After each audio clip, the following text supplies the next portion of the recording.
what's going on, world? It's the one and only DJ Robbie Keaton. What's going on with y'all today? We in for season 2, and we about to get this thing moving. You know what I'm saying? Of course, like always, I'm joined with my crew, the one and only Big Clean, my man Will Serious, Yes, and here we sir. go, Miss Lady Q in the building. What's going on, everybody? Hey y'all. What's up, You know y'all? what it What's is? going on? Another day at it, man. What's happening? Yeah, what's Cooling, happening? cooling. Yeah, you know what it is. Another season, man. We got to get this thing moving. You know what I'm saying? First, I want to thank everybody who joined this last season. You know what I'm saying? Much love, much respect to y'all. You know what I'm saying? We're going to keep Yeah. this thing pushing. You know what I'm saying? So, we ain't going to waste no time with it like always. We're going to go ahead and jump into this topic. Um, the thing All that right. we're going to put out there, the thing that we're going to put out there today is, a little situation about, the death of Hulk Hogan and everything.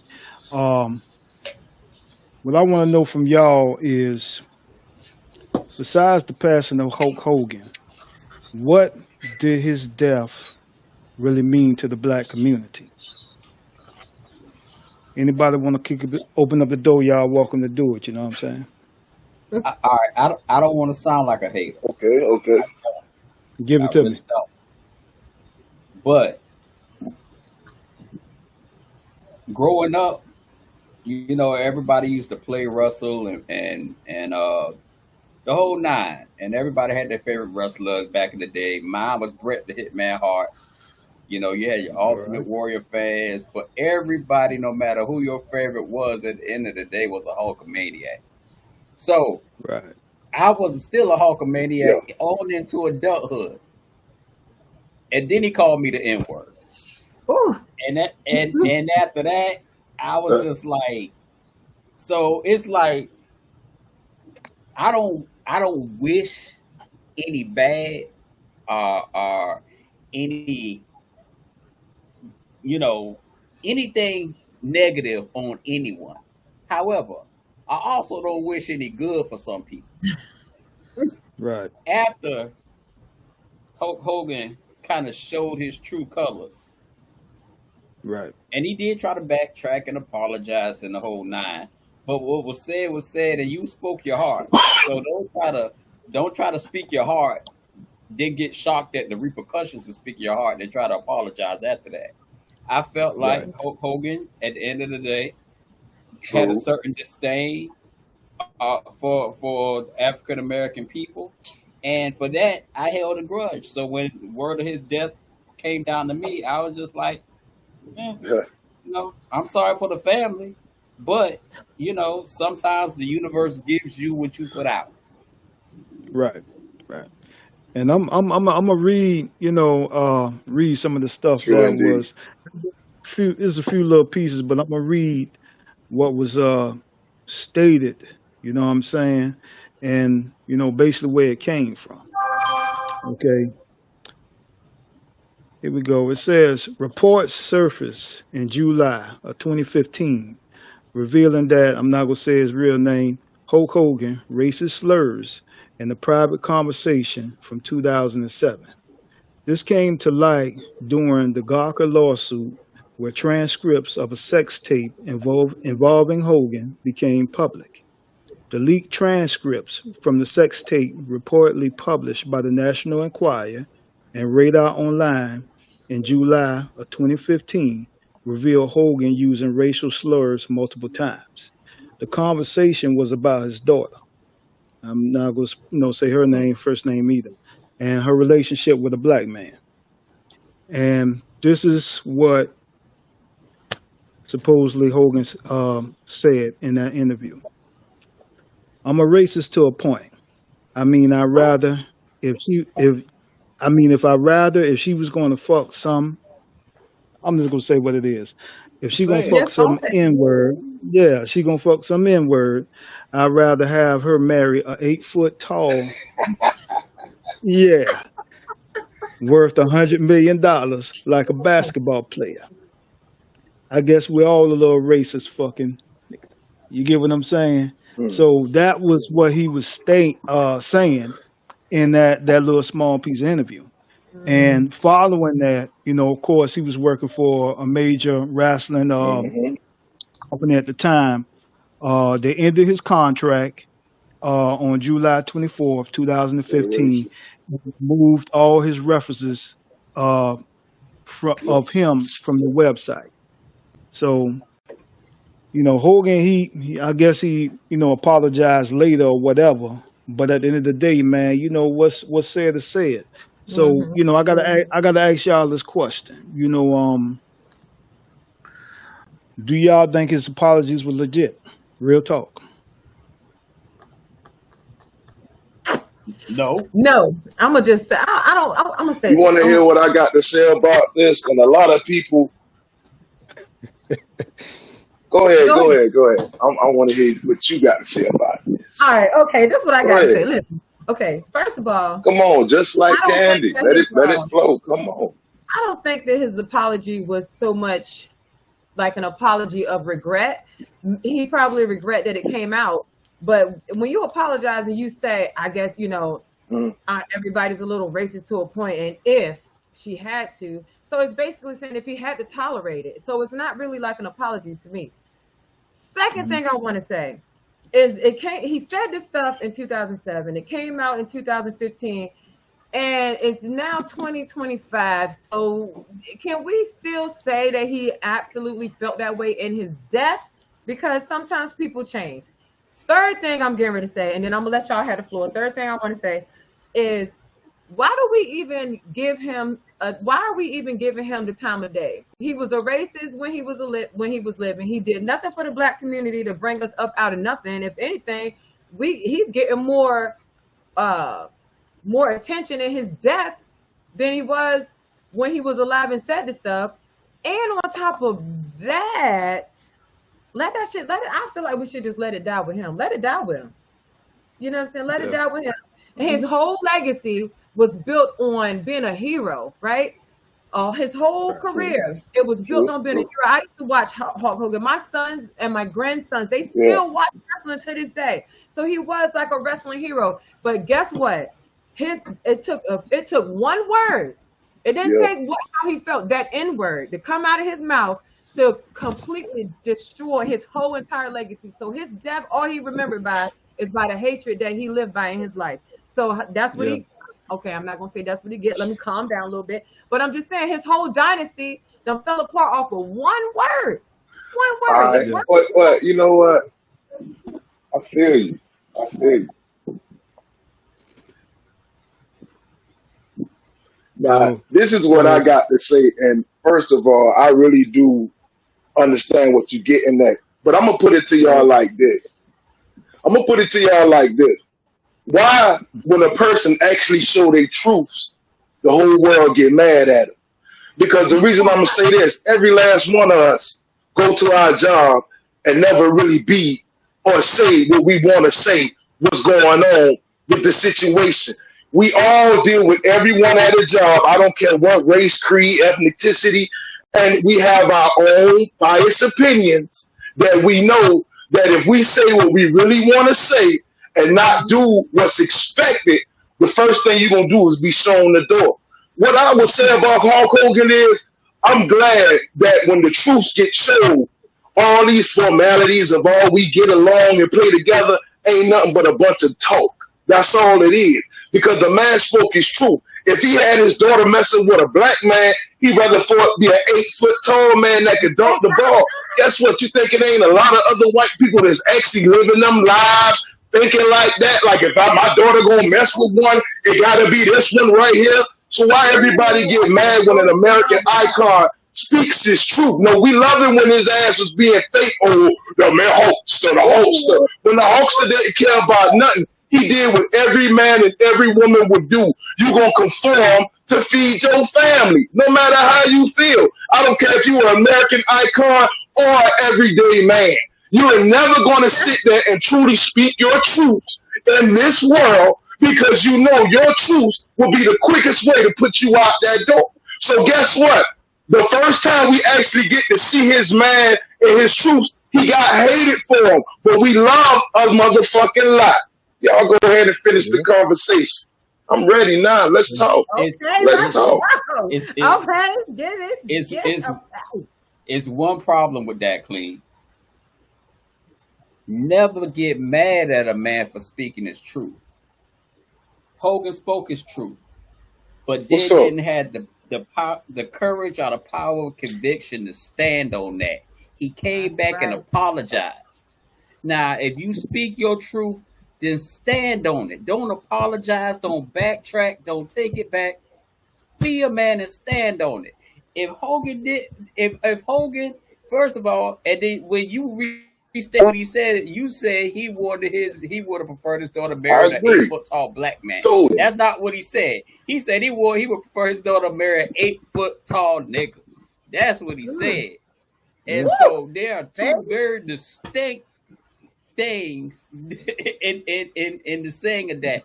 When Well, he yeah, looked at the man yeah. his Truth daughter be was told, dating, yeah. when he looked at the man his daughter was dating, he didn't see a man. He didn't see a black man. He didn't see a white man. He didn't see a Asian man or anything like that. He saw a nigga, Yeah. and he called it a nigga, and that is the most derogatory term that a Caucasian American can refer to an African American. He Yeah. said that my daughter was gonna date. He did say a black man, a nigga. At least she could have got an 8 foot tall, $100 million nigga. And so Yeah. that go back to what Jay-Z said. 4 degrees of a PhD, you could be A nigga. rich, Yeah. own your Nigga own works company, up. Yeah. successful your whole life. In some people's eyes, you still an A N-word. And nigga. then Yeah. But Will, check this out though, my brother. Check this out. Before we get too in depth in the conversation. Check this out. 1 second now. Check this out. Would you rather stand on your truths or feed your family? Now let's jump back in the conversation. Because that's what it's really about in this world. How many of us want to stand on our truth, but then you start realizing, you know what, I got responsibilities out here. I feel like every day we wake up and we go to a job, my brother, you live in a lie.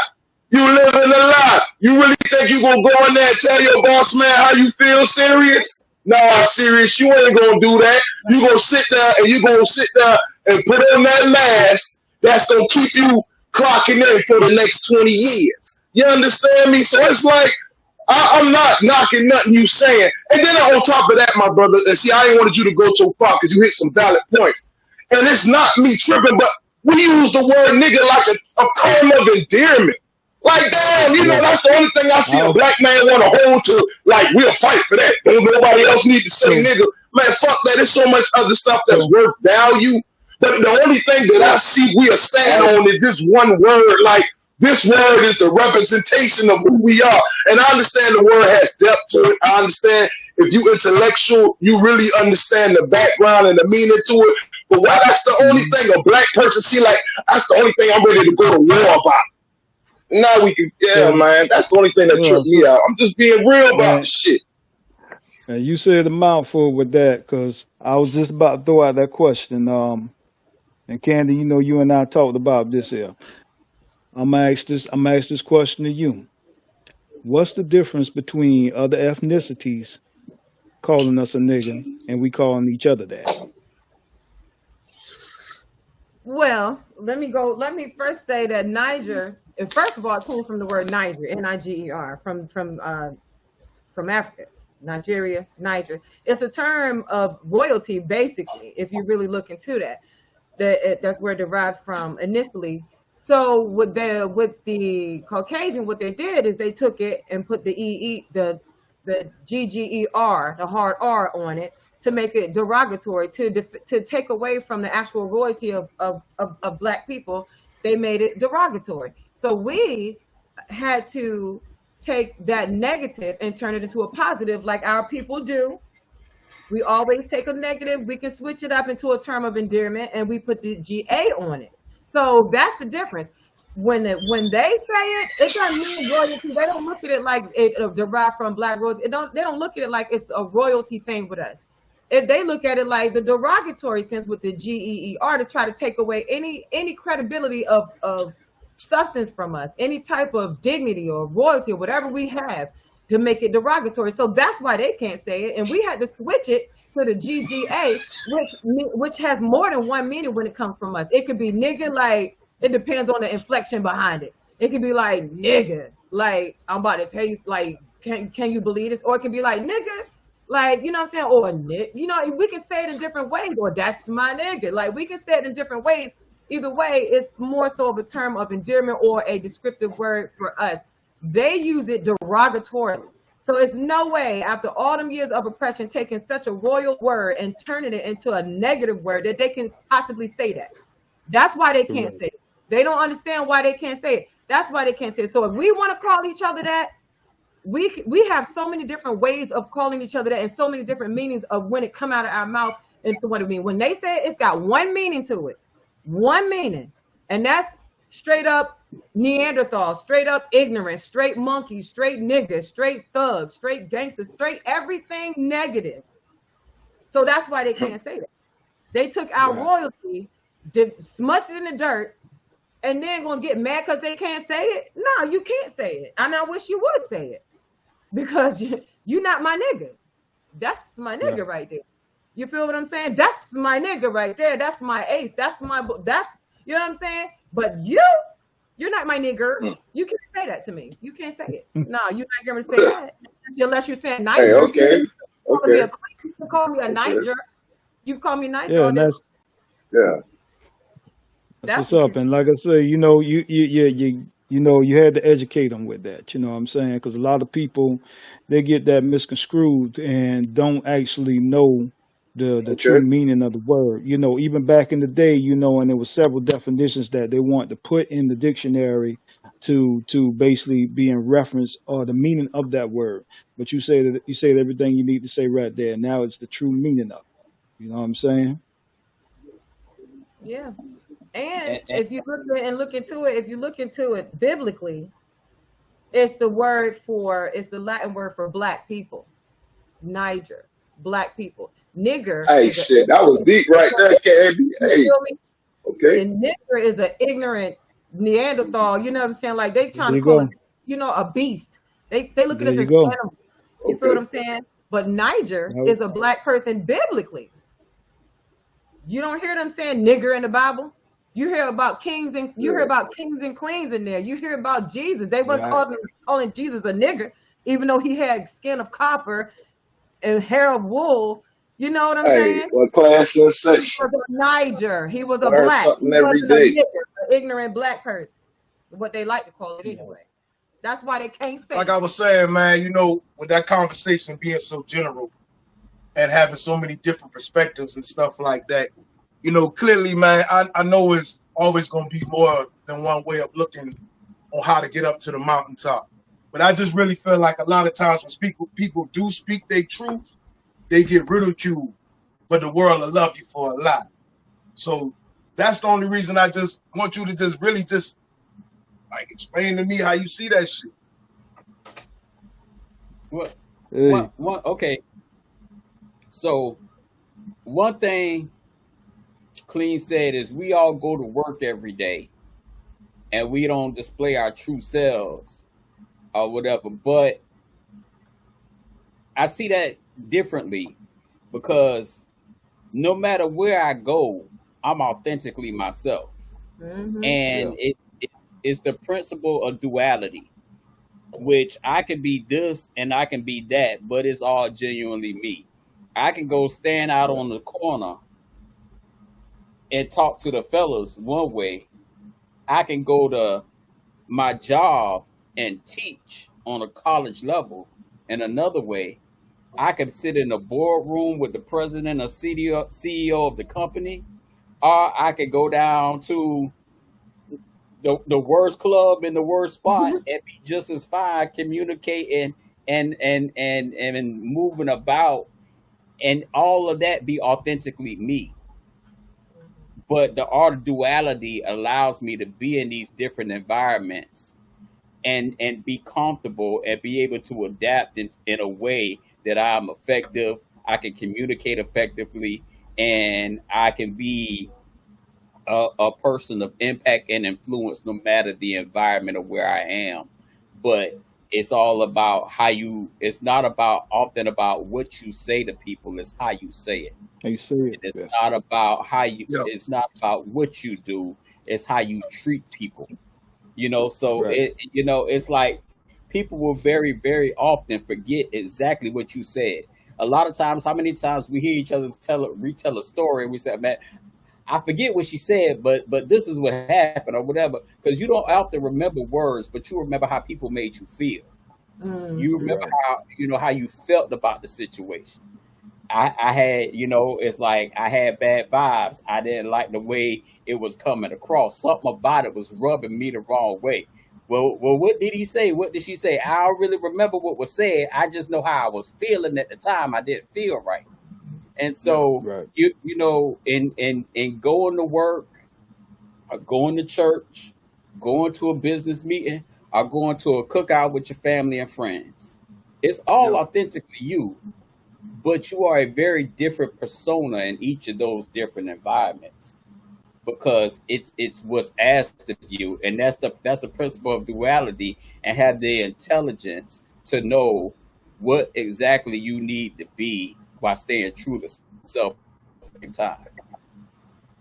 Yeah. So, yeah, I got to ask everybody this question here, and like I say, from everybody work experience and stuff like that, and not to drift away too much. At the end of the day, we talking about the Hogan situation, and not just that. We speaking about different racial situations. And Will, you was talking about something as well as Clean. Y'all was talking about the stuff on the job. Have y'all ever experienced those type of racial situations on jobs to where you had people that said all kind of stuff to you, call you things, and if you did, how did you go about it? No, I can't. not me. I can't. I think my face is just unapproachable when it comes to that kind of stuff. I think they can look at me and tell they better not try it. I'm sorry, and I don't want to categorize myself as resting bitch face, but I definitely have "don't fucking try me" on my face. Excuse my language. I definitely have "don't even try it" on my face. So I never had that. If anything, I had the opposite effect. They always, "Oh, you're so smarter. You're so beautiful. Where are you?" I get I don't know if it's fake love or fake, trying to relate or whatever you want to call it. But I have never experienced that whole where I got to look at somebody sideways and be like, "What you just say? I know you ain't just call me," or I don't, I have never had it. So Hey, no. but what if that's the Hulk Hogan effect? What if that's the Hulk Hogan effect of the whole situation? Like they saying these sweet words, but in their mind, those words are basically They flipped, you know? And it's can like say what they want to that's what say I'm at getting home. at. Like, what if They that's can say just it at home. They can say it at huh? home. They can say it at home all day long. They can say it on their lunch break in the car. They can Yeah, whisper it yeah, under you're their right. breath, but they better not say it to me sitting at that desk. They can go home and Exactly. say it Exactly. because Yeah. Because they because know, then that's they a know, different they story. understand that like they understand the realm of how you have They to operate. And they and know and better. it's like, and it's a dual thing because I'll be the same way. Like I won't say on the racist tip, but just say something going on I don't like. Or it's a situation where it's like I want to speak my mind, but if I speak my mind, this is gonna be a issue that I know is just gonna blow up. Because even though the person on the other side of the conversation know I'm speaking my truth is what's going to get me eliminated. And this is what I think a lot of times, because it's not just Hulk Hogan. I think it's a lot of icons out there that really live their life like that. And a lot of times we don't really jump Yeah. on them until like we see a little bit exposure. It's like we cool when everything is kind of like fitting in the place of where we say it's supposed to fit. But soon as something presents itself and it's his truth, like it's his truth. And that's why I was saying the series, even the Candy, like the rest of those people, and I'm not hating, that's in the NBA right now, and they have in-laws of the other ethnicity. You don't think them in-laws been sitting there thinking like Hulk Hogan when she brought this man home, like if you bring one home, you know? So it's Let me like, play devil's I'm not advocate. mad at Hogan for being like, it was his truth. That's how he felt. I know he was racist, but it's his truth. We always get bashed when we speak our truth, but then they tell you to be truthful. I'm All listening. right, let me play devil's advocate real quick. I'm Now, listening. on the flip side of that, okay, Hulk Hogan was exposed, you know, because his private conversation became public, whatever. But let me ask y'all now, we gonna keep it real on both sides. How many times do we do that as black folks? We sitting there like, if we see some Caucasianist activities happening on the workplace, and we look or we listen to a news story, we automatically know, and we don't even gotta say it. We be like, right? And we give each other the eye, be like, one of them. Like we do that. We do. I mean, you feel me? You feel what I'm saying? Like we have I can honestly say, well, we sit in our homes, in our living rooms, you know, we judge them stereotypes too. We do. All day. We do. We judge them all day. As soon as we hear somebody shooting up a school, what we automatically think. Soon as we see, you feel me? Soon as we hear about people walking their kids with dog leashes, we looking like. Soon as we hear about potato salad at a barbecue with an in-law that's coming that's a different shade, do it got raises? We listen, because we do. We do. Right. So I'm just saying. So maybe I can understand why Hogan said, you know, everybody's racist to a certain point, because it depends on, are we racist because of the stereotypes, or are we racist because of some deep down enslaved, you know, stuff? Like, do we have a reason to be racist, or do we not? I mean, really, is there a reason to be a racist? I would say, yeah. If you suppress a whole, you know, group of people for over 400 some years, yeah, we can be a little bit, we can be a little racist. I don't think they have a right to be racist though. That's what I'm saying. Like, but I guess everybody can be a little bit racist, because we sure do flip that skin card as soon as we hear something that is out of ordinary. Okay, I got a question then. How do y'all feel about, just say for instance, us when we racist against each other? Ooh, I can't stand it. Ooh, I can't stand Because it. I'm gonna keep it real. You know, and not to disrespect or say nothing out the way, but some of them Africans don't like us. I was having a conversation with my African coworker the other day. She couldn't believe it. She was watching something saying it was like Black Americans was having this TikTok war with Africans, like legitimate Africans.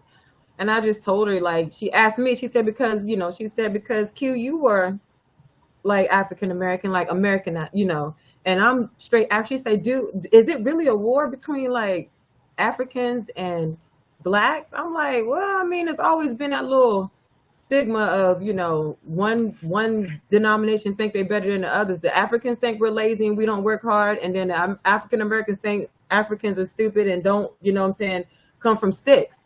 You know what I'm saying? Like, we think that y'all are, you know, hungry for the American way, and they think that we're spoiled with the American way. It's a catch and release. It's a give and take. Like, it's been. So the fact that you even brought that up, yeah, I mean, we can be racist against Haitians, not against, but when it comes to Haitians, it's almost like when it's Spanish, you can't call a Mexican or Puerto Rican or Dominican or Cuban, you know. So it's like, but if we look at them, they're all Hispanic in some way. Same thing with black people. You got the African Americans, the Haitians, the blacks, the Dominicans that look black, you know, but they don't want to be black. I'm Dominican, I'm not black, you're black. So yes, it is racism within the culture, but I think that's also coming from generation after generation of conquer and divide. When the colonizers come in, if they can divide us, like your black is better than your black, and your black is better than your black, so we are divided. But if you look at all of the other nationalities, they're not really divided. They're together. You know what I mean? Except for, like, you know, you better not call a Mexican or Puerto Rican. Yo, you're looking for a fight. You know what I'm saying? You better not call a Haitian, an African. You know what I'm saying? Like, you know, it's probably gonna be some problems. You know? It's to me, and I'm gonna just short live it. It's a lot of stereotypes that people live off of. When I meet people that never really been around a certain group of people, I believe when they have the perspective, it comes from some stereotypical way. And the reason I say it's stereotypes because even as black people, our own black people make money off of stereotypes. When we look at entertainment, when we look at music and movies and stuff like that, they know a lot of times that these brothers is on a whole nother level. Me and bro talk about this all the time. A lot of them brothers is educated, but they'll get out here and play the nigga on the corner. You know what I'm saying? Because that stereotype fits the mold. See, me, myself, and I, when I look at my personal life, and you know, a lot of times people gonna try to judge you by what they see. And I take pride in being that person that doesn't fit the mold. Because a lot of times when they see you, they want you to fit that mold because you fit that mold. I mean, that mold can consider it control. You know, you fit the mold can put them in control. So it's like when I come in a situation, I always take pride that I know that the only person that truly knows me is me. Because the world really survives off a stereotype. Racism to me comes from the oppressor. You have to be in a position of privilege to be racist. But stereotypes, everybody can be stereotyped, good or bad. A lot of times I see that people stereotype, they don't want to be with black folks because black folks, and I hate to say this, but I'm going to always say this, we don't take no respect in shit. We the first ones to knock each other down. We the first ones to hate on each other. So that's why a dark-skinned Dominican don't want to be seen as black because Dominicans take pride in each other. All they got to do is say Dominican, and it's like, posse up. You understand me? With us, it's like, man, who is this nigga? Who is this nigga? Who this nigga? Who this light-skinned nigga? Who this black-ass nigga? We always on a conversation of division.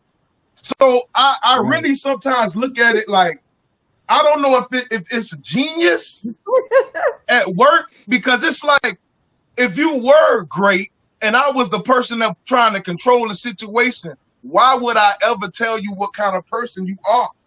I will always paint the picture of what I want you to think you are, because once again, you fit the mold, you can fit the control.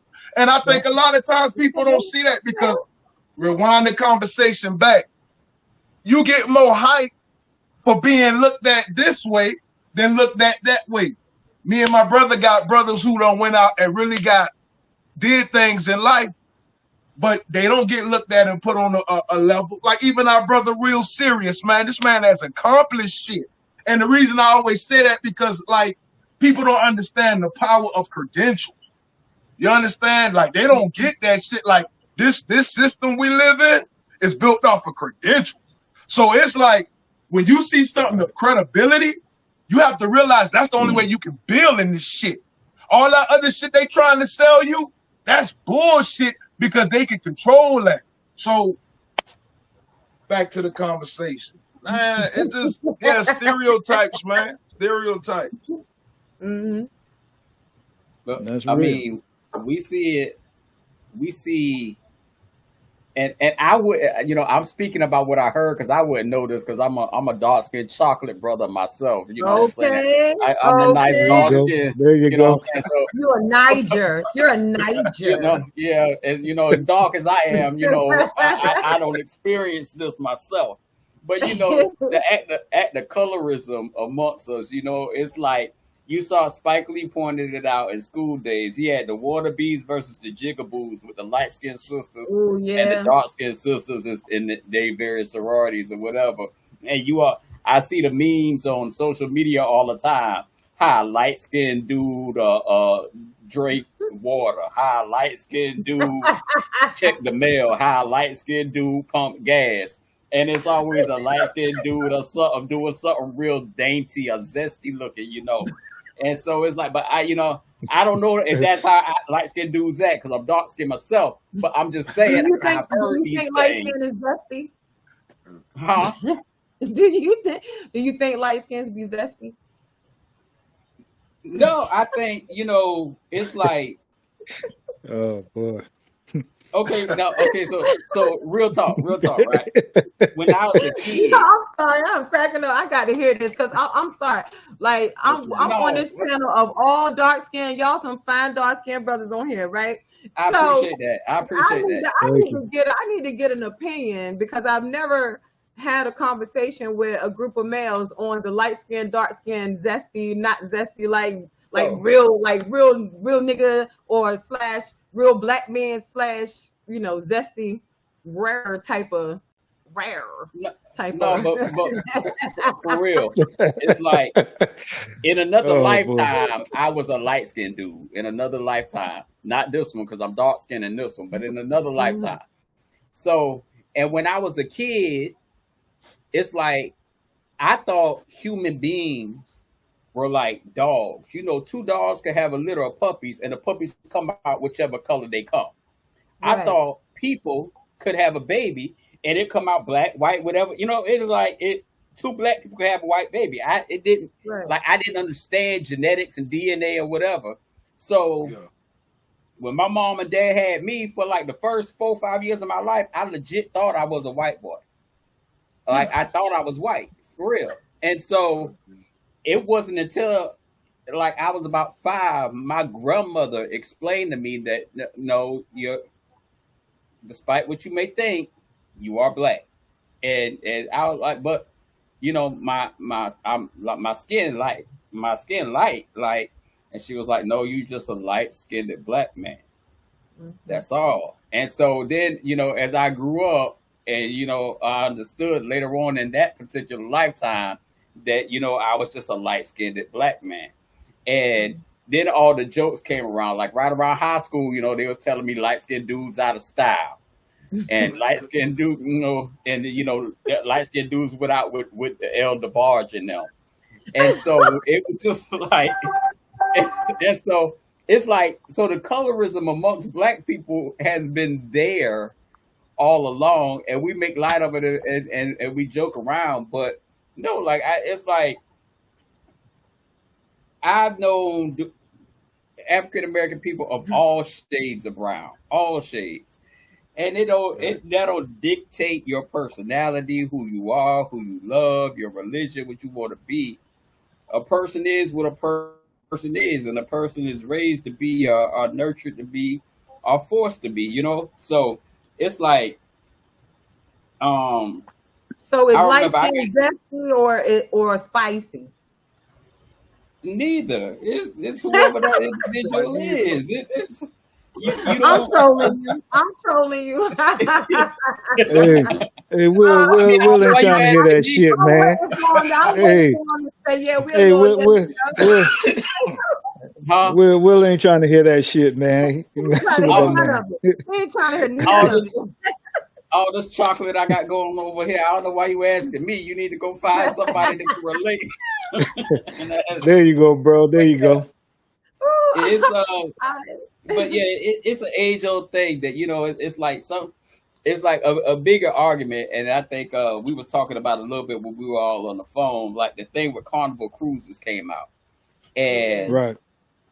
they were saying you know they weren't going.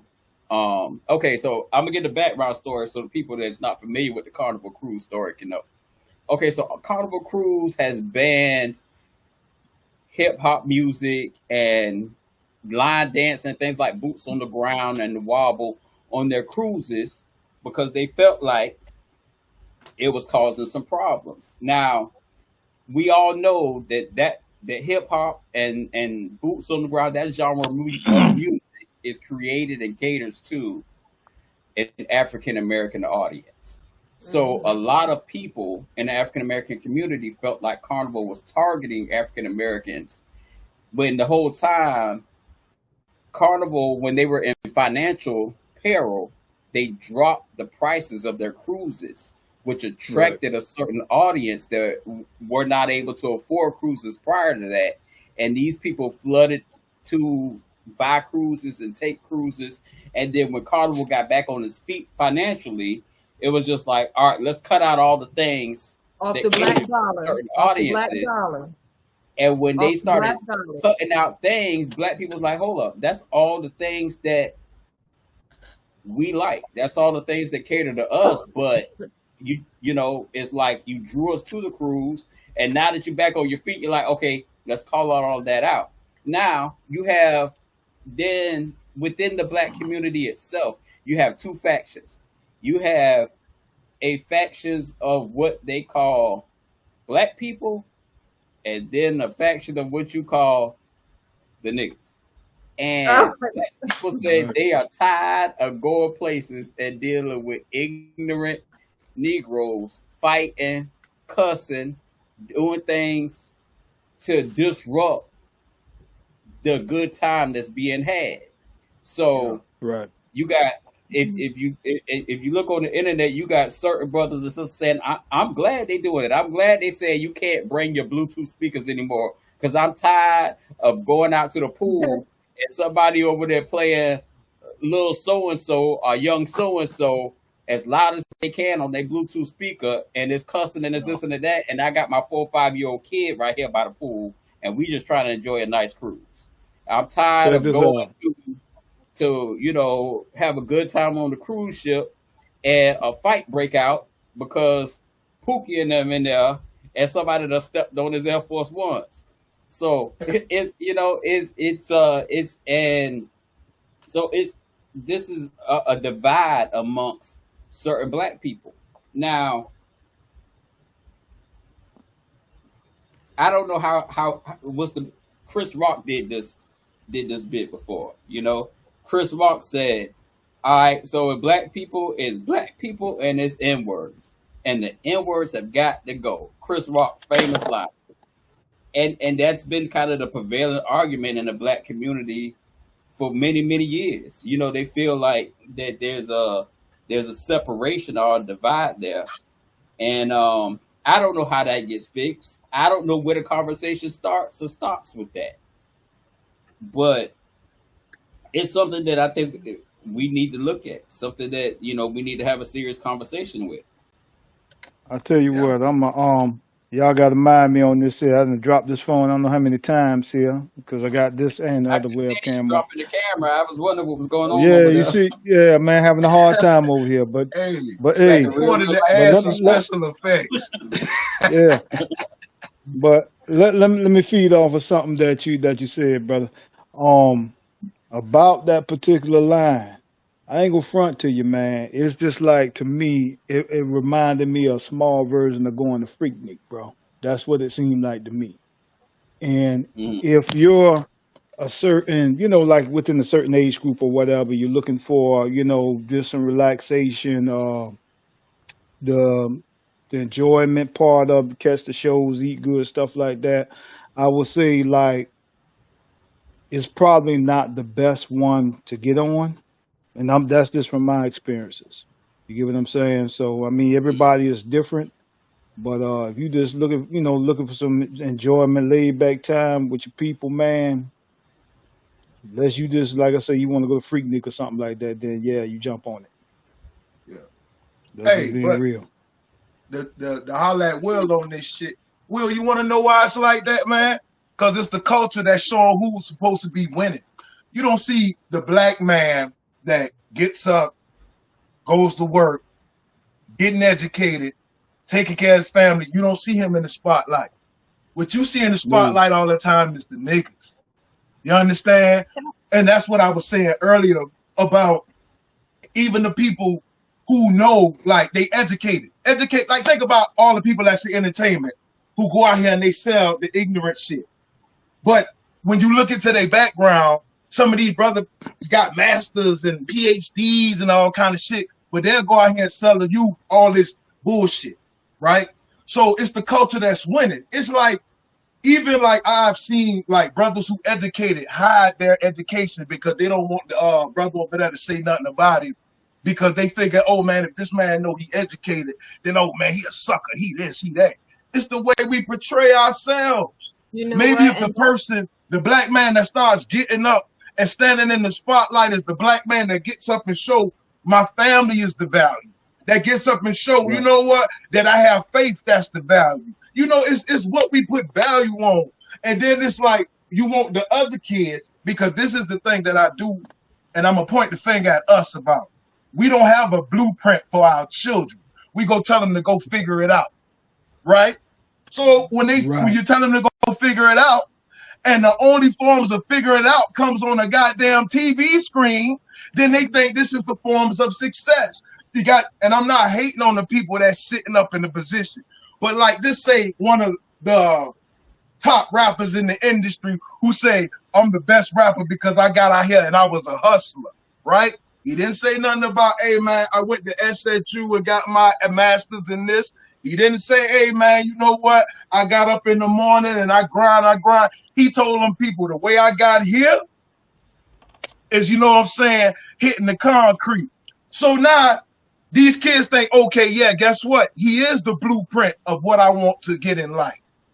So it's like, man, it's what we shine light on in our culture. It's what we shine light on. So it's like, before I point the finger at other folks, like the saying go, maybe sometimes we need to look at the people in the mirror first.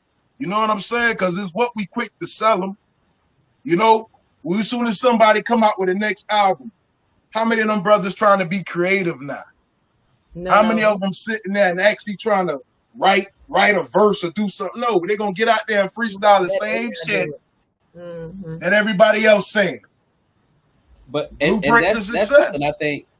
that's something I think we got to correct the youth and our children on. Because even from a young age, you know, growing up, I used to get made fun of because I wanted to do my homework.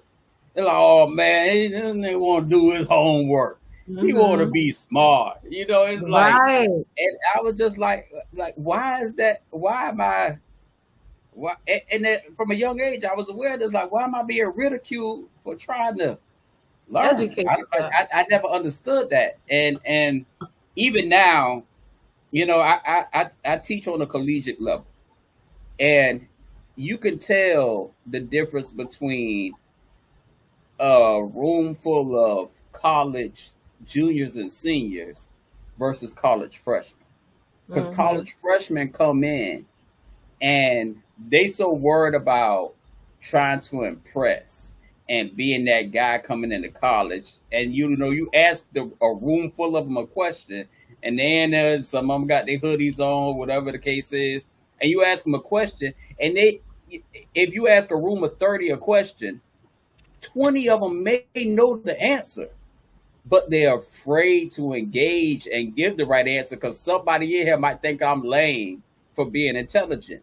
Whereby, that's when they become a nigga. That's when they become a nigga. You know, nigga means, I'm sorry, you know, nigga supposedly means an ignorant person. So if you're gonna sit there and dumb yourself down because you're afraid of being perceived as educated, then that's when you become a nigga.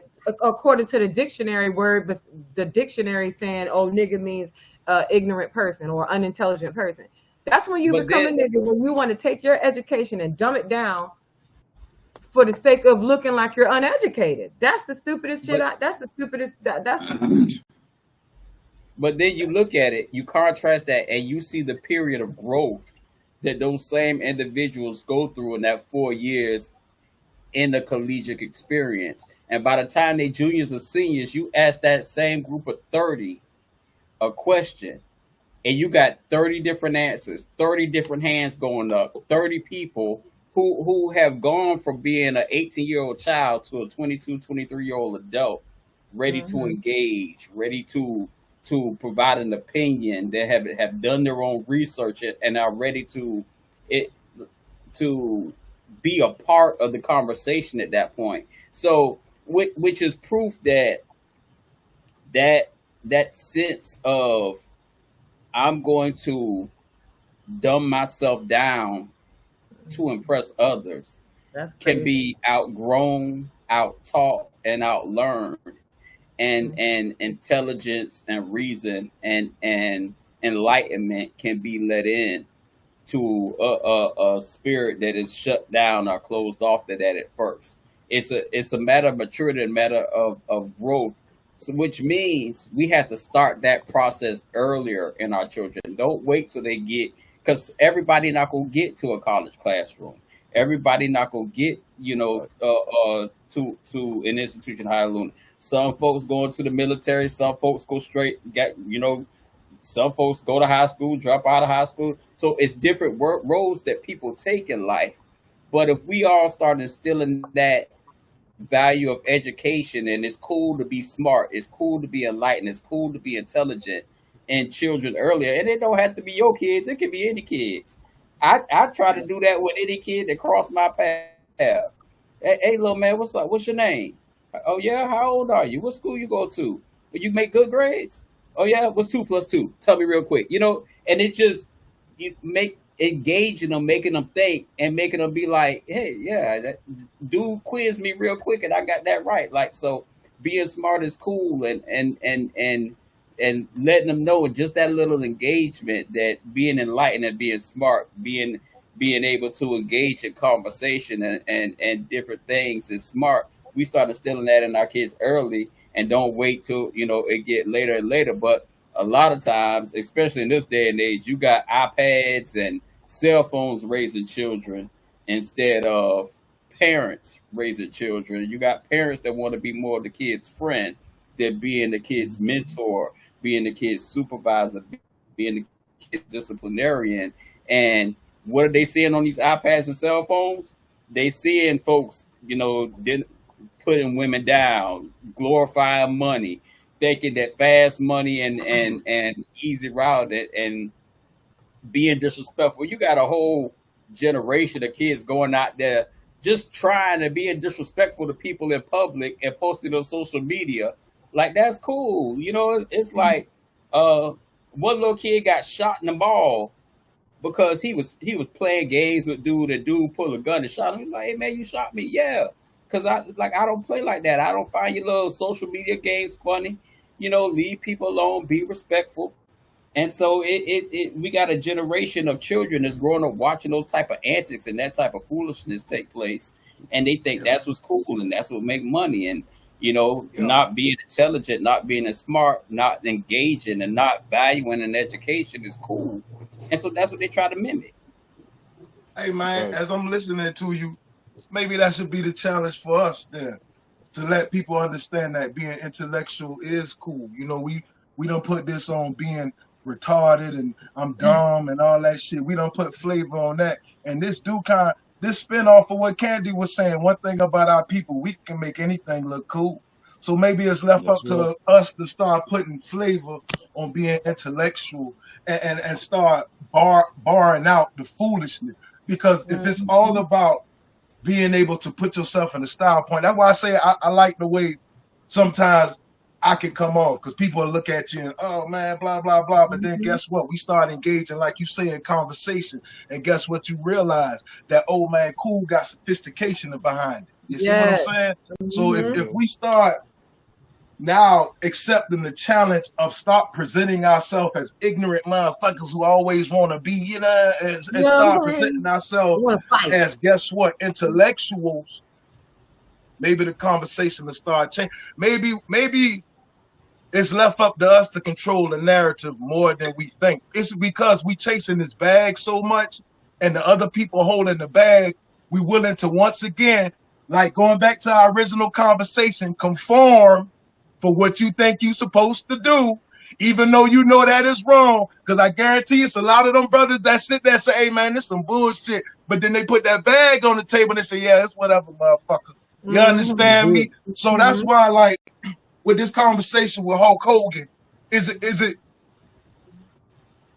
really wrong to say that, oh man, Hulk Hogan was a dirty motherfucker? No, man, because I guarantee in the American way, in the American dream, and so many people who don't conform just to go ahead and get that bag to speak them truths and not be able to feed them kids. So it's kind of like, is he right? Oh, did it hurt? Okay, let me ask you this question.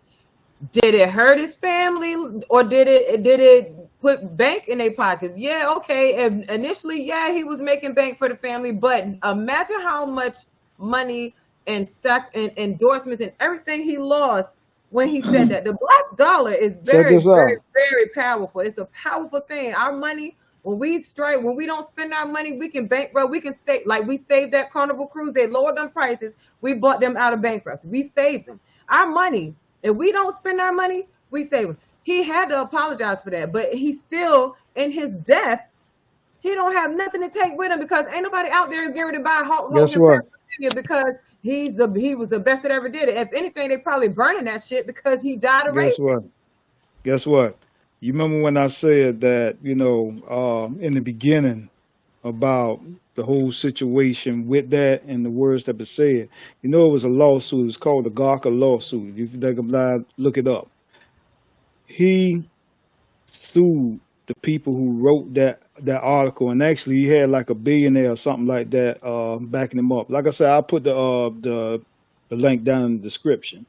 But he sued them, and he got millions of dollars for that. And what they ended up doing is settling out of court because, of course, he had some claims of like he was in distress and all that stuff there, whatever. But the fact of the matter is, because of they brought that to light, he found another way to actually get him. And the thing is, that same company that wrote that article, they went out of business after that. They had to sell the company. I want to know who that lawyer was, because I could have tried that case and won it. Yeah. Hey, Look, but if y'all look at it, he had ain't to that, sue him for ain't that the defamation. same thing that happened to what his name, Colbert, when he made that comment about, and we ain't gonna say his name. And as soon as he made that comment, now this man who had one of the best running late night shows, somehow, some way, they don't find a way to walk him out the door. So that's why I say this is an ongoing conversation, because it fits the American dream. That's all it is. It's like anybody who sit there and they try to expose something that does not fit the narrative of what they're trying to sell. You get what I'm saying? Well, so it's kind of like, that's why I'm glad I'm on this panel with y'all, because I'm not trying to fit nobody's narrative. They're gonna hear what we got to say, whether they like it or whether they don't like it. Oh yeah, this everyday conversation for the everyday people. But I'm just saying, like, you, Mr. Clean, Big Clean, talking about we gonna stand 10 toes down in it. They don't gotta like what we gotta say, but we can be respectful. We can still get it said, but we're gonna stand 10 toes down in it. We're not gonna recant nothing. We're not getting rid of this. Conform to the norm. What is the norm?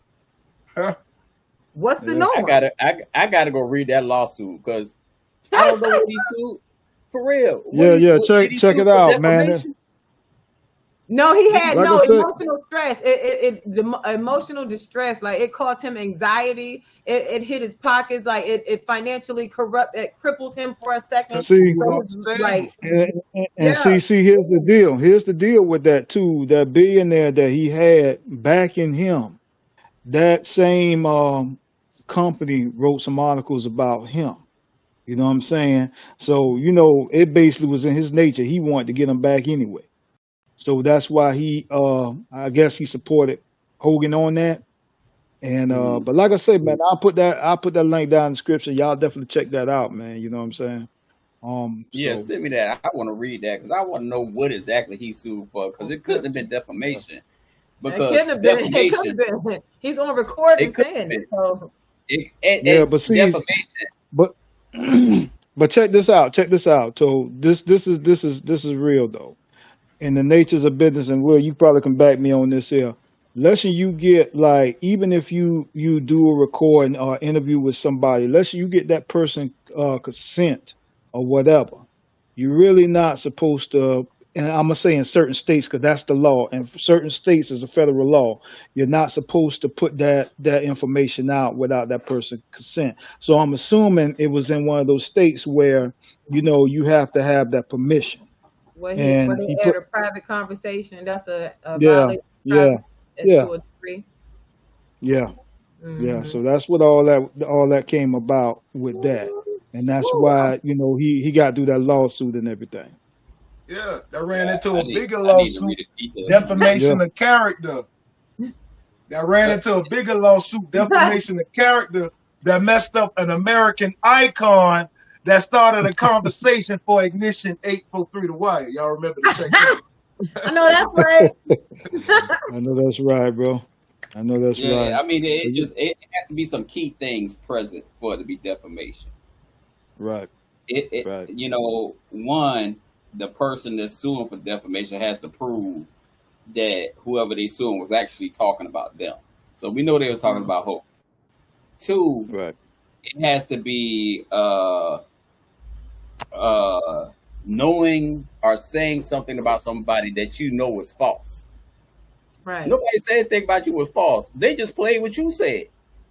Yeah. But it's about wording. It's also about Yeah. wording. He They're didn't give his calling him, permission. like Yeah. they're saying, okay, he's a racist. He's a racist. He's saying, I'm not a racist. I have racist tendencies, and everybody has racist. Basically, he's saying, I'm not a full blown racist, so you can't call me a full blown racist. You can say I don't like a certain color of people, but that doesn't make me racist. It just means I don't like that certain color that certain Yeah. person for whatever reason. So it's semantics too. Like you can call me racist all day long, and I'll swear up and down I'm not a racist. I just don't like such and such when they do such and such. So it don't make me a racist. At that point, it's like I don't like their characteristics or their personality traits. That don't mean I don't right. like their color. I just don't like, so sometimes it's wording. I could say all day I don't like white people. Well, I'm not saying that I do or I don't. I'm just giving you an example. If I say all day I don't like white people, somebody would say, oh, well, she's racist. No, what I mean is I don't like the white people that present themselves as Karens or that intruding or the entitled or the ones that say, call me the niggas. You know what I'm saying? Like it's very, you got to carefully choose your words when you put something out about somebody, because lawyers, one thing they do is play on words. They will twist it Oh yeah. to conform. Yeah, And but that's how nobody called them a racist. All they did was everybody called him a racist. He being called a racist right now on his and on is he even in the ground yet? And yeah, but everything is saying he's a racist. all they did was publish what he said, and they let the public come up with their own opinion of him. So if I say I hate the color green, and somebody publishes that, and the public be like, oh man, we'll hate the color green. He hate everything green.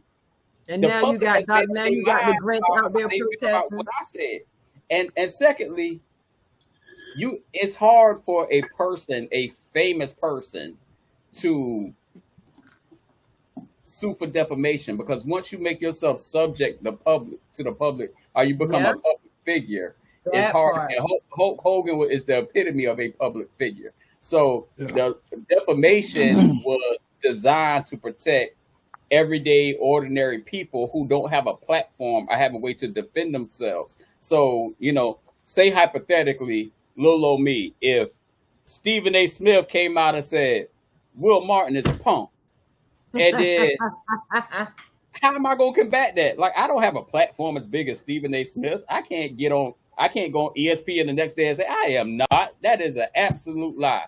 But what I can do is go get a lawyer and sue Stephen A. Smith for saying something that is untrue about me. And so that's my defense against such platforms. So Right. this man Hogan suing somebody for something that he said is crazy to me. Like, that's insane. And he won. No, Man, actually, with that too, it was a video that they put out too. Like, I forgot to say that part. It was a video that they put out. So I'm gonna have it to was watch. based. Okay, Me too. let me the part that I didn't put in the video.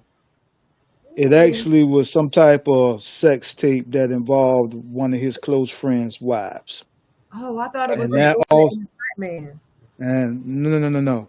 That also was put out in the midst of that as well. So So that my company put out fault that on that. tape about him. Yeah, yeah, yeah, Oh yeah. well, yeah. And You know, that's my fault too for not putting that extra part in there. I was just trying to remember exactly everything. I should have had it written down. But yeah, that there might also be some played a grounds role for in a that. lawsuit with that. There might be some grounds for a Oh yeah. lawsuit. Let me ask y'all this. So let me ask y'all how y'all feel about this. Just to take a little sidebar, a little curve.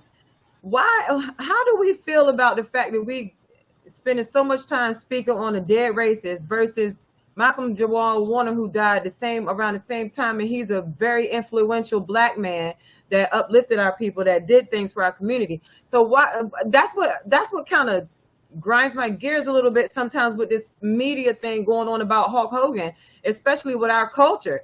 I don't give a damn about Hulk Hogan and his racist ass. I want to talk about Malcolm Jamal Warner and how he's been a positive influence ever since the Cosby Show. Ever since he died saving his daughter. Let's talk about how he died. He sacrificed himself to save his daughter, life in that coral reef. Let's talk about how he did black plays and he stood for the empowerment of our brothers. He's a person that our youth should look up to. You know what I mean? And we're not even, society is not, we're so wrapped up in the negative, like, oh, Hulk Hogan, F him with his bleached beard, his snappy whatever, who cares? He was a wrestler, an entertainer. Like, okay, he didn't put nothing into this black community, but Malcolm Jamal Warner did.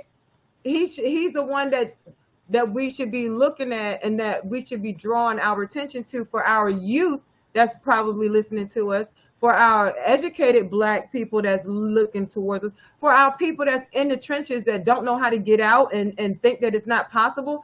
You know, it's black influencers like him that we should be, you know, saying, you know, let's focus on versus this entertainer. But she said some real shit, but I got to say that. And it's real. It's real, I'm man. gonna be quick. Go ahead, brother. The only reason we so kind of talking on the subject of Hulk Hogan, because Hulk Hogan was that. He was that bar of when we were young of being a champion as a young boy. And what, like, you don't realize what wrestling meant to us when we were young. He was it was like to be the greatest of all time. You know, you always wanted to kind of walk in the same shoes of what you considered was the greatest. That's the only reason I think a lot of people put so much so much conversation of Hulk Hogan. But Malcolm Jamal Warner, like it was because once again, like hold on, Candy, hold on. Okay. The reason once again, because it goes into what you say, Malcolm Jamal Warner didn't look the way we thought was cool. Remember what we saying? All this tie-in. See, we didn't think Theo was cool like that. A lot of people wanted to punch Theo in the face. You get what I'm saying? Like, man, get the fuck out of here. And your mama and daddy a doctor.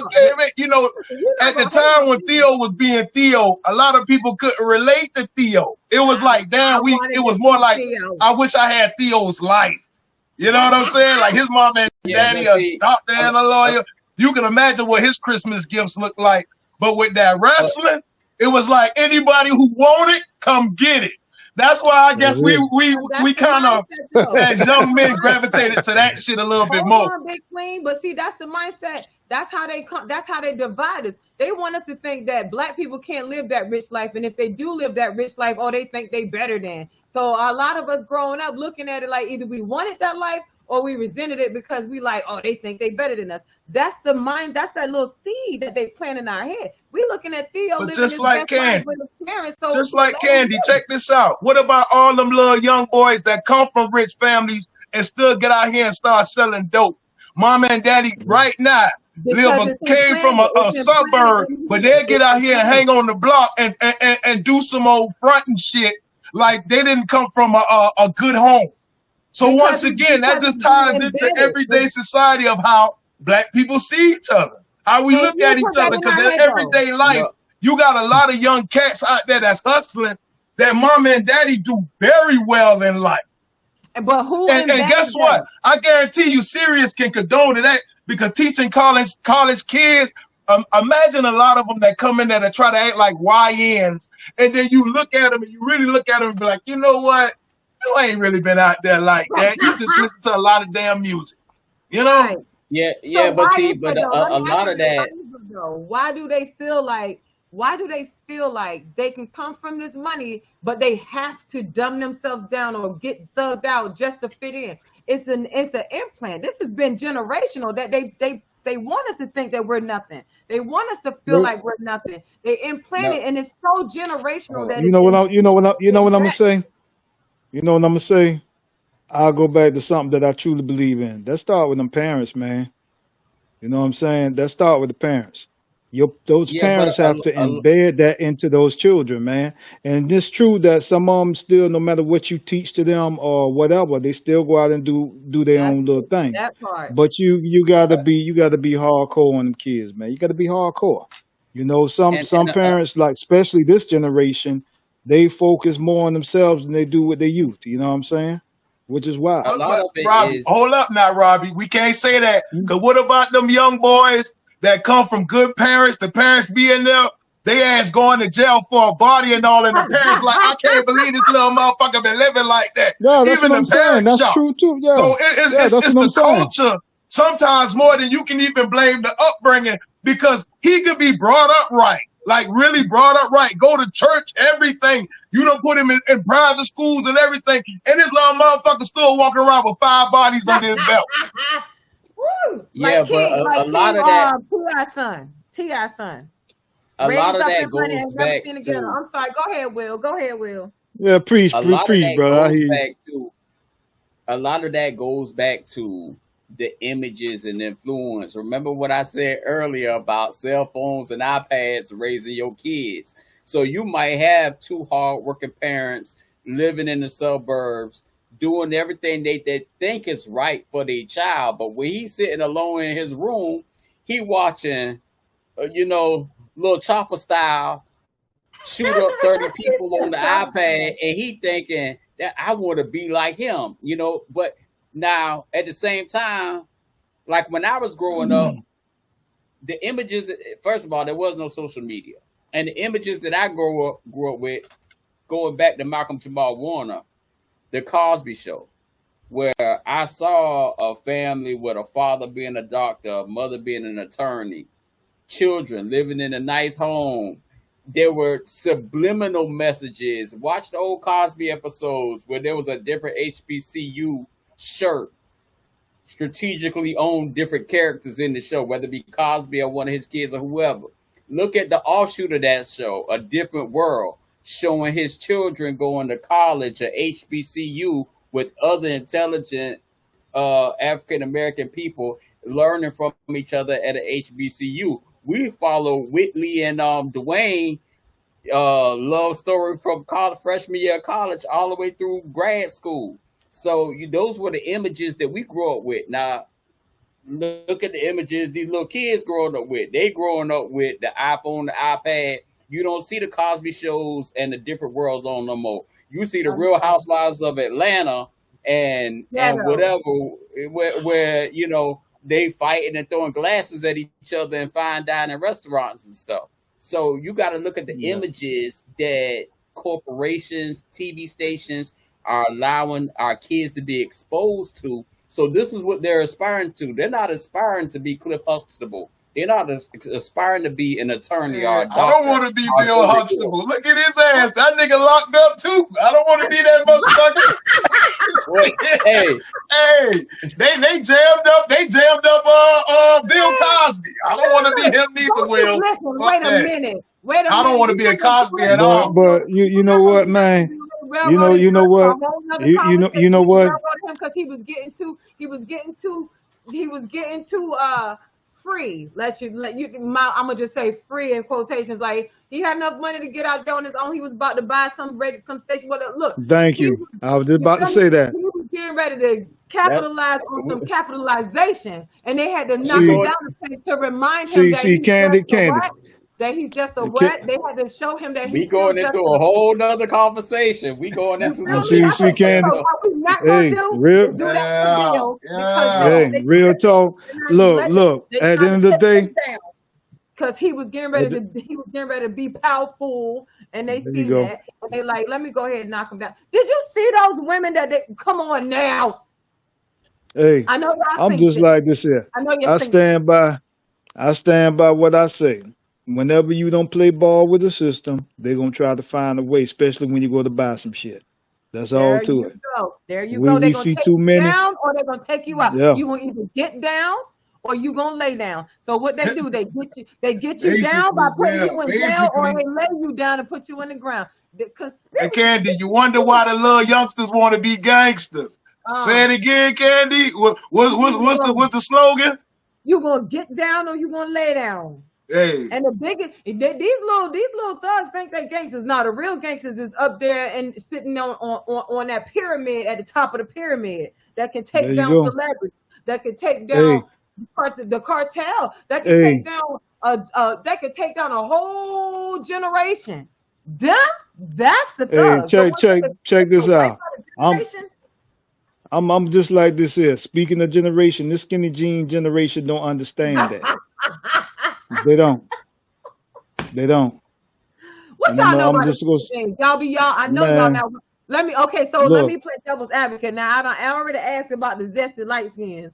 Let me ask y'all how y'all feel about this skinny jean generation. I don't know how y'all feel about that. man, look here.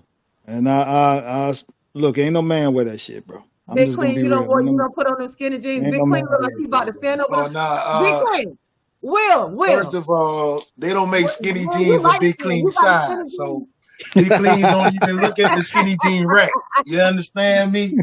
So that's a conversation that I don't understand. But hey, it Well, is let's what ask it the is. Like I expert. tell Let's ask the everybody, I ain't gonna expert. hate on the next generation. Let's ask the expert, Will Serious Martin. How you feel about the skinny jeans, Mr. Light Skin Hey, Generation? man, and if I can see your circulation through your I'm jeans so going to your sorry. knees, that's a violation. That there's some Right. things that I should not be exposed to when I go outside. Not only do they want to wear skinny jeans, but they got the nerve to want to bust a sag and wear skinny jeans. Like, what Yeah. are you doing? What are It's you like, Hey, doing? Like, how do hey, what you are hey, sag? How do you hey, sag painted on jeans? Like, what check are you? this out. Check this out. And I'm gonna keep it real. Let them do that shit in the system. They gonna get them cheeks bust. Real talk. Cause then, hey, cause Real talk. go on, tell them, Robbie Keith. Yeah, they gonna get them cheeks bust. Straight up. it's like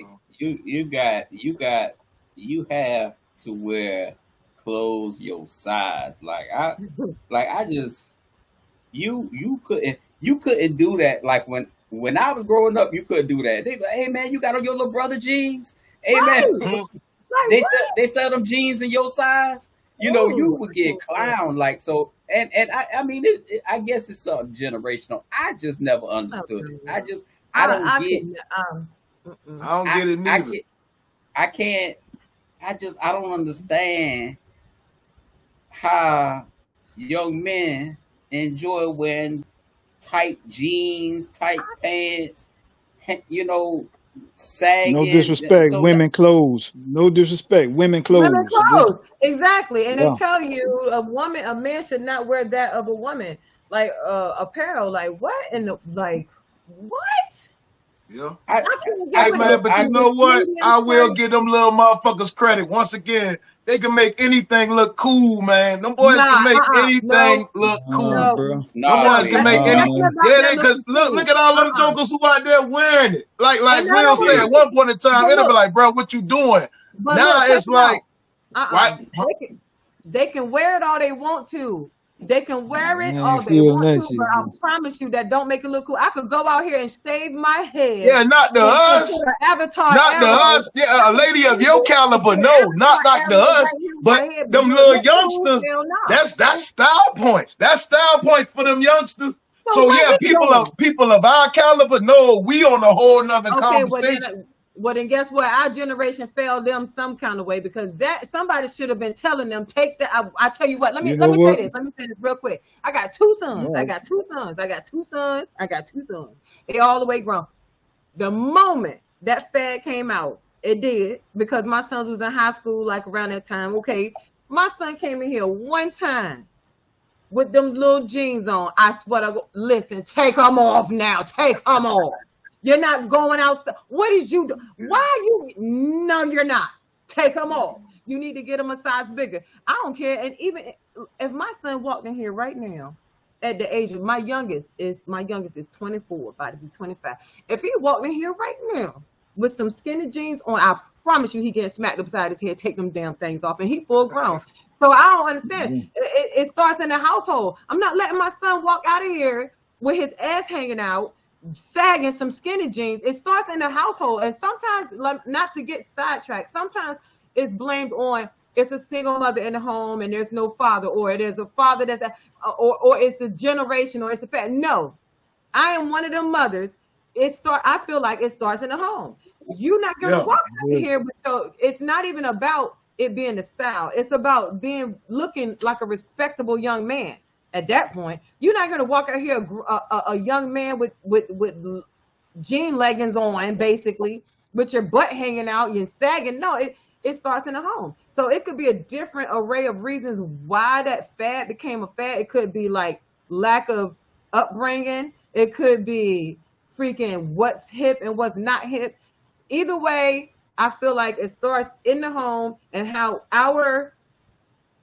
the adults or the parents allow their children to walk out of here. I was raised old school. I raised my kids old school, and I'm raising my grandkids old school. You're not gonna check this out now.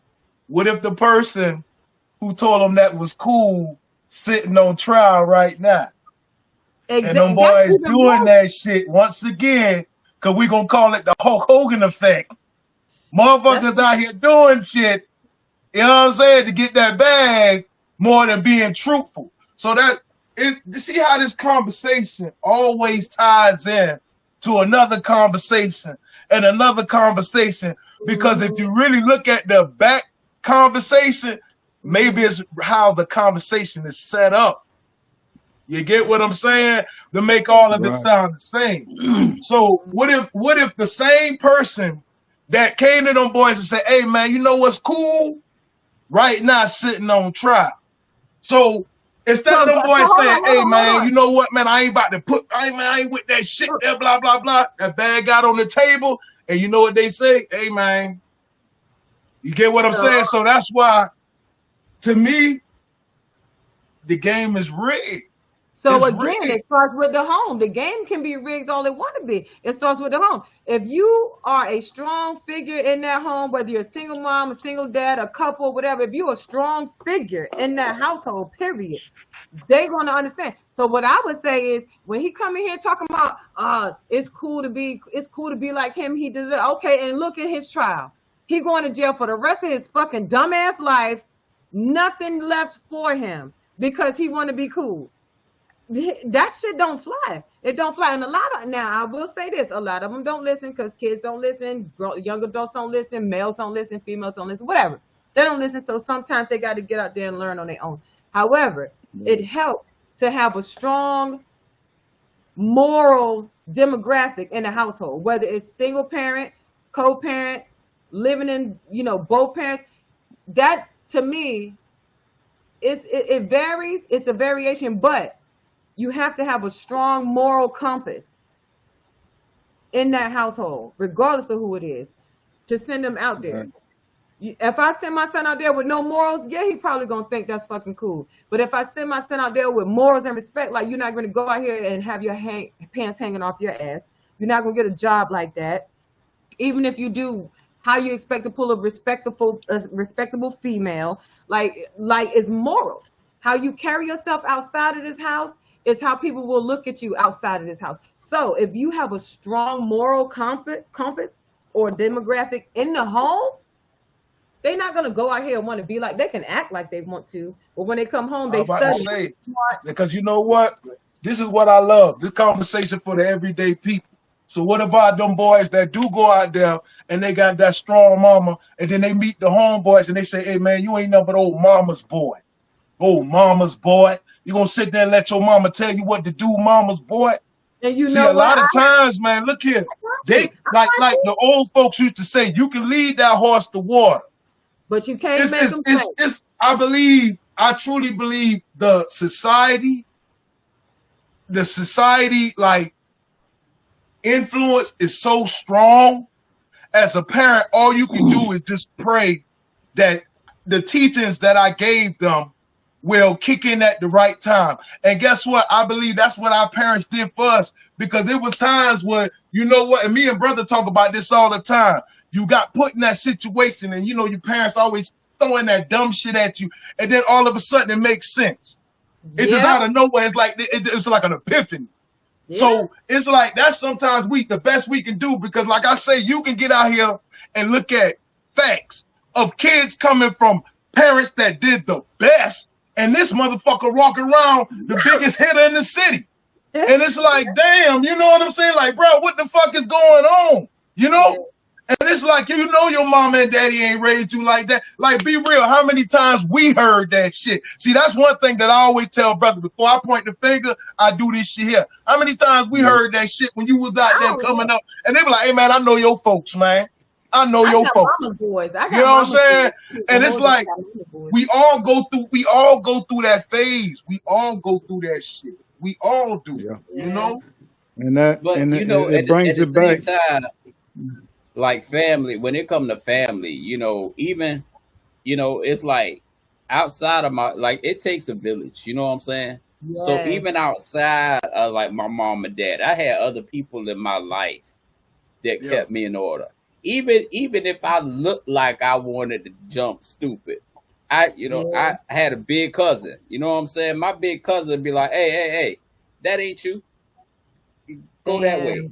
You know that generation gone. That is gone. You know, where's the big cousins? Where the big cousins at? Where's the uncles? Where's the neighborhood OG? Well, they out there. They just chilling with the YNs. They ain't went nowhere.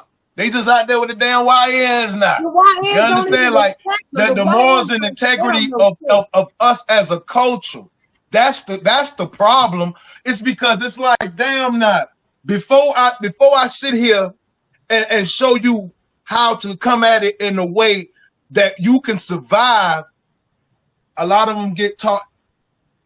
They get taught how to fail. They get taught how to fail. And like I say, it's because of what we put value to. And that goes back to the topic itself. It goes back to the topic itself. Racism. Where do it come from? The rich man. Racism comes from the rich man. Our problems is stereotypes. That's our problem. Look, we have entertainers who live by stereotypes that get paid millions of dollars.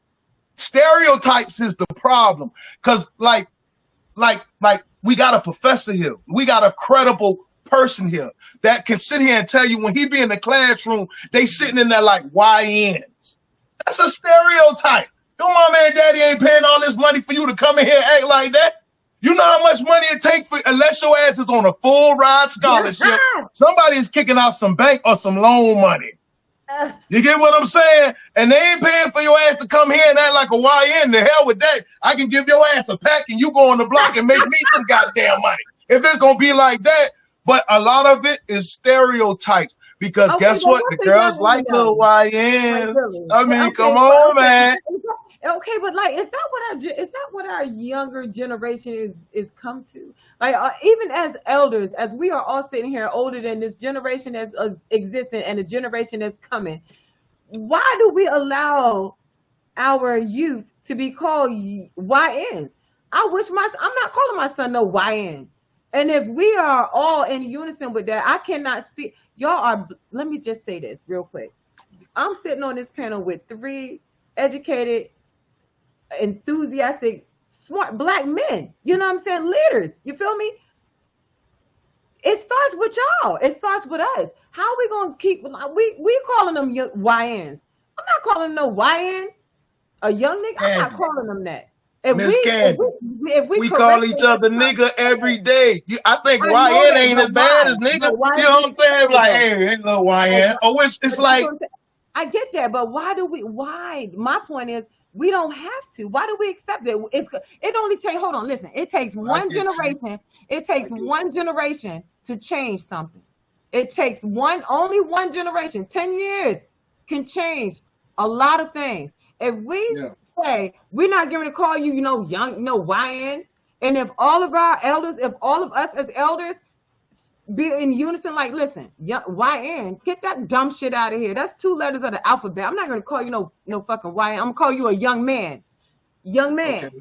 You feel me? I'm gonna call you, excuse me, young man, watch your mouth. Or excuse me, young man, can you help me with this? Or excuse me, young man. That's what I'm gonna call you. I'm not gonna call you, yo, YN, come over here and help me take my groceries out. Oh, look at this YN over here on the corner. No, I'll be like, young man. You know what I'm saying? So at some point, we gotta hold ourselves accountable for the way the younger generation is fucked up to a degree. Okay. Because at some point we just was like, fuck it then. Y'all think you know everything, go ahead out here. Now we're conforming to the whole YN and all these acronyms and abbreviations and shit. People don't even write the right sentences. They can't spell, they can't speak, they can't pronounce words right, but they standing out here calling each other YNs. You're not my YN. You're my young brother. You're my young man. You're my young sister. Like, it starts with us somewhere. We can't just message received. Message received. Okay. For I'm gonna everybody shut up here. then. I'm gonna let y'all go on then. Go on. I had to get it said. Thank you very Let me much. ask a question. Message, For everybody message here. received. I received the message. Let me ask a question. The first time you saw YN, where was it? Social media. Yeah. Me too. Social media. I didn't know what the hell it was. I was like, why? It came from, we in a social media generation, and that's why I say parents gotta watch what they letting their kids consume. Because you might call, I call my young brothers and sisters, but my young brothers and sisters get from in front of me and pick up their phone, and they get on TikTok, they get on Instagram, they get on Facebook, and it's YN this, YN that, YN this. So you try to get out ahead of a problem that's already on a train going north, and you try to stand on the tracks and stop it with your bare hands. It's hard. No, you know? not really. Not really. Just what you don't have to be. You're not trying to stop the train.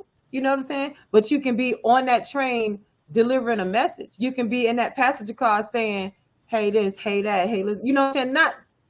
Not literally. You know what I'm saying? But you don't have to be in front of the train trying to stop it, but you can be on that train so you can get a lot of people to understand where you're coming from. So then when you get off that train, instead of you being the only one that's trying to stop that train, you got 5 more people that understand where you're coming from, and now they're educated. Now it's 5 people trying to stop that train in front of the train, and then it turns to 20 people, and then 50, and 50 people spreading that word, and then before you know, you got a whole colony, you got a whole brick wall that's stopping that train, because now they understand that YN is it's stupid. Is that?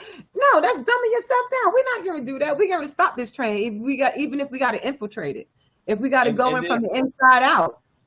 The problem is, by the time you derail that train, and everybody like, yeah, we stopped the whole YN Everybody thing. got ran over. You look up the tracks, and you got a UN or a ON or something else different that started while you was busy fighting YN. You fighting YNs, you got no end, dead end, wrong end, 2 ends. That's it. Peace, man. I'm just saying, it starts with us, y'all. It starts with us. It started, even though society and social media has put a whole wrench in how our youth is coming up, we still got to take some accountability on how we impact them. We can't just conform to it and say, well, that's what they're saying now these days, or that's what they're doing now these days. We still got our generations coming after us. We got our grandkids. We got our great-grands coming. You know what I'm saying? We got great-great-grands. I don't want to be the grandmom that they look back on and be like, oh, she was twerking and she was teaching us how to do splits outside. No, I'm going to be the grandmom that they look at and say, hey, my Uma taught me how to cook. She taught me how to build this and build, like, you know what I'm saying? Like, we got to take some type of accountability for these YNs. Most definitely. But check this out, everybody. It's about that time for us to get on out of here. I'm DJ Robert Keat, along with Miss Candy, my man Big Clean, and the one and only Will Serious. We'll catch y'all next week on another show right here on the Nation 843 The Y. Peace.